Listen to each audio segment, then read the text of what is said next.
Sanibonani, welcome back to enye video. Ngiyabonga kakhulu for coming. Please kindly subscribe, like video, share video as well.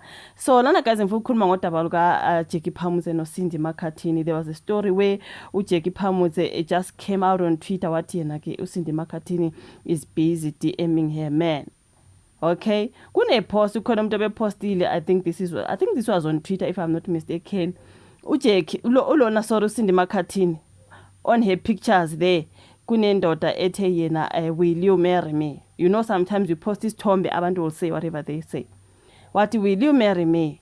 And then kwasokuqhamuka ke uJackie lapha kuma comments wathi yena uJackie Phamuze, if she stays out of my husband's DMs that would be great. That is uJackie Phamuze accusing uCindy Makhathini ukuthi ubhizi udm indoda yakhe. uCindy Makhathini manje uyashuthi hayibo nangu lo sisi lo mama uzathi hayi we mama nangu lo mama ethi mina ngibhizi ngi-DM indoda yakhe. Mina kune video ke guys ekaCindy Makhathini ezama ke ukuthola ukuthi uJackie Phamuze ukhuluma ngani because ugirl was clueless ukuthi hayibo lo muntu uqhamuka lana azothi mina ngibhizi ngi-DM indoda yakhe ngubani naleyo indoda leyo ngubani. You know what I mean? Abantu abaningi bebethi hayi uJackie Phamuze girl hayi ungenza kangcono than this. You just come online and accuse someone ukuthi she's DMing your man. Umessage phela ngipha iproof ukuthi njengokuthi mina ngidm indoda yakhe ngicela ukubona lawo ma message all that noma waposte ke la online abantu bawabona. uJackie Phamuze ngana ngiyaphuma uyangena kodwa nguyamba wayo accuse umntana wathi udm indoda yakhe. Asibone ivideo qale kaCindy Makhathini sizothi sesikhuluma after that. Enye into angimazi lo mama, angikaze ngezwe ngaye, angikaze ngambona ndawo, angimazi. Eba futhi mengithi angimazi ngaphela. Njengoba ngingamazi yena ngizomazi ngani umnyeni wakhe. West ungiqedile amandla shame. Ungiqedile amandla and ungiqedile mina ngingena kwi-DM yomuntu phela le nto leyayithatha. It takes a lot for a woman to actually do that unless bajwayele vele ukudm amadoda. Mina ngiyenzi ke nje leyo nto ayingichaze ayikaze yangichaza. It's more like ngiyazishelela emfaneni. Hayibo ngeke ngiyalingwa. Hawe man ngiyalingwa. I need her to come with receipt lama receipts la atu now and adege itafula abeke tablecloth noma ngasayibeka ngetablecloth vela ngcolile lawo ma receipts akhe awabeka awandlale phansi awandlale wonke. Ngiyafuna and ngifuna kubonakala ukuthi mina owasukela leyo ndoda ngayibingelela ngathi hey I am or this is what or whatever the case may be. Ngilindile and ngizolinda nakusasa futhi ngizobe ngilindile ngathi ngarizofika futhi namanje nje ngilindile. Awukwazi ukuthi ungiqambela amanga kangaka awukwazi nje ukuthi ungiqambela amanga kangaka ukudm umnyeni womuntu.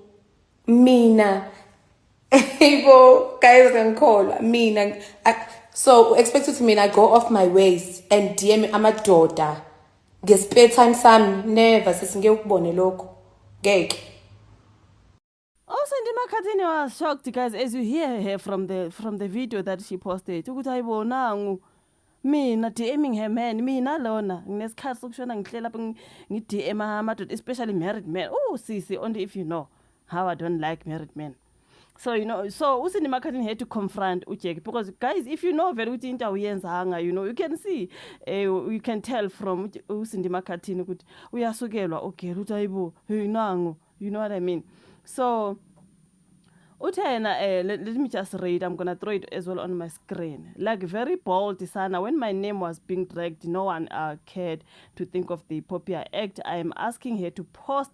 I'm giving her permission. Uti she saw what she saw.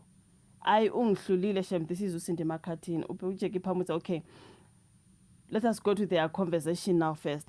Uti and uCindy, greetings. Okay, I'm concerned about this because I don't even be messing with people's husbands. Where did you get this information? But that is the least of my problems. First of all, I don't know you or your husband for you to write false information about me like this is on a public platform. Saddens me. I know you probably don't care how I feel, but to go on an extra mile to lie on my name like this is a rich shame. I won't lie. Not to mention of how old you are, you can do better way mama. Oh my God. That's in the marketing. You can do better way mama. And also, you said you have evidence. Post it, Pela. I'm not a low-life girl that goes around DMing other people's husbands. I have a lot that I'm dealing with currently. Ukuthi ungazonda, so not ukuthi ungazonda, ukuthi ungazoqamba amanga ngegama lami kanjena sis. That is Cindy McCartin. Then Ujeki responded, what yena, hi Cindy, no need to be defensive, no, send me this. No one called you any names. This is unnecessary. I saw what I saw. Ujeki, I saw what I saw. That's all. Sending someone's DMs doesn't constitute as being uncalled. Okay, you could have asked what type of DMs. Now you could have explained what type of DMs were there. Okay, however, there is Popular Act and I'm not a gossip blog. I don't see why I should entertain you. Thanks. Then I respond, Swati, you are so bold on Twitter, tarnishing my name, and I'm giving you this permission now to post whatever that you saw and send it to me. I don't even be dealing with people's husbands. Why would you drag me through the mud and then after that not provide evidence? I want to know, because I'm not going to be dragged like that anymore. Where's Uti? I am busy DMing your husband. Do you know how much I flipping hate married men? Well, you probably have projections about me because of my history, but what you're not going to do is say I'm DMing your husband. Angizehlisi isithunzi kanjalo. Men approach me all the time, and trust me, it's annoying. Why would I even wanna try talking to your husband? Yini lengaka anayo lengeke ngikwazi ukuzenzela yona. That is uCindy McCartin. I think also ka Instagram wakhe, I think this was Instagram stories la ade secela khona ebantwini ngicela ningitshengisa nalo husband ukuthiwa ngiyam DM. That is uCindy. Imagine a whole me DMing indoda. You know what I mean? So for me, I'm like, Ujeki, why I clarify what kind of the DMs were? You know, you can't just usukela umuntu to umuntu DMing your husband. DM, is it about business or is it about ukubona kwakho bebeshelana bumjolo or what? Because akasho ukuthi indoda yakhe was DMing uCindy McCartin. Uthi Cindy McCartin is the one was DMing indoda yakhe. So I saw people on Twitter dragging Ujeki Phamuse, but I usisi umdala for all this, you know what I mean? Like, honestly, but how Ujeki? Is she the one? I angeke, you guys. Like, honestly, I don't know what got into her. Maybe she didn't see properly what is happening. Jeki Phamuse is so insecure sana. The fact that she went on to defame someone and then can't even stand on it, throwing stones and hiding your hands. That's what I'm saying. Explain sisi those DMs. Angithi uCindy McCartin uthi ngicela ungipostele lawo ma DMs owashoyo ngiwabone. What if maybe it was a fake account or someone who pretended to be Cindy, and uGelphila, she is shocked. Uthi ngipostele lawo ma post othi wena I'm DMing your man. Or poster la online abantu babone. Or send to me. Ujeki is not. So girl, what were you talking about? You can't just go and accuse someone.